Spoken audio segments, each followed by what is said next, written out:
BUTV Investigates returns this week with another special report, this time on the parking department. Here's our very own Sam Kuhlmeyer with a deep dive on policy, regulation, and a bit of mystery.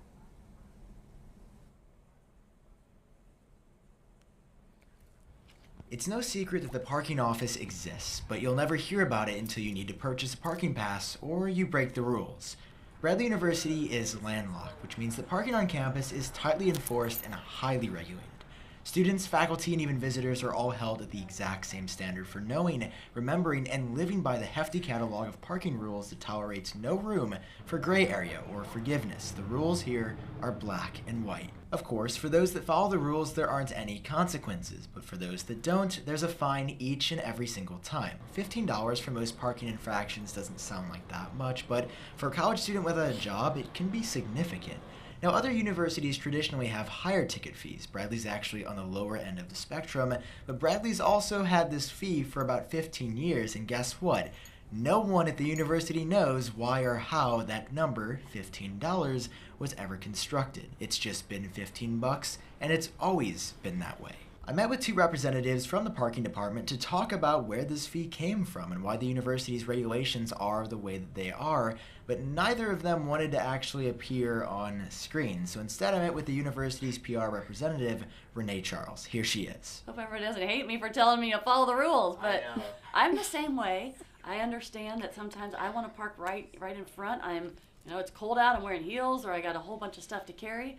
And it doesn't always work that way. And I've gotten a ticket just like other people have, so I get it. But the big focus is make sure that you know the responsibility that you have as the parking pass holder and what you have to do to make sure you don't get in trouble. And you think knowing those rules is reasonable? I do. The rules And it's not even memorizing. It's just, you can park in the blue spaces or the yellow spaces or the white spaces, depending on what pass you have. And it's kind of, I think it's common sense. Don't park in a space where it says no parking. Or, if you park in front of a fire hydrant, that's common sense. Don't do that. And Renee's not wrong here. If you look at the rules one by one, they might seem a little bit petty, but overall, they aren't unreasonable. They aren't ridiculous. They are the rules, and they should be followed. But still, I was curious. On the average day, how many tickets are actually going out? Throughout this entire story, I've had a really hard time talking to people from the parking department. And finally, I found someone giving out tickets. Here's what they told me. It depends on the day. Like today, for example, I gave out at least around 30, 35 or so. On slower days, I'll give out maybe 15 or 20. The math here isn't hard. That's over $500 from one ticketer during one shift for one day. There are multiple ticketers, there are multiple shifts, and clearly Bradley is not ticketing one day each year. So based on a very, very conservative estimate of about $225 for around 160-ish days per year, that's upwards of $35,000 in ticketing alone. And that is a conservative estimate. Again, it could be $500 a day, not $225. The twist? Bradley doesn't have any plans to expand parking in the future. So where's all this money going?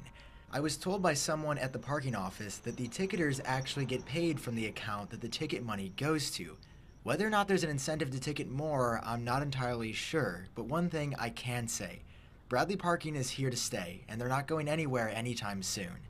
For BUTV News, I'm Sam Kuhlmeyer.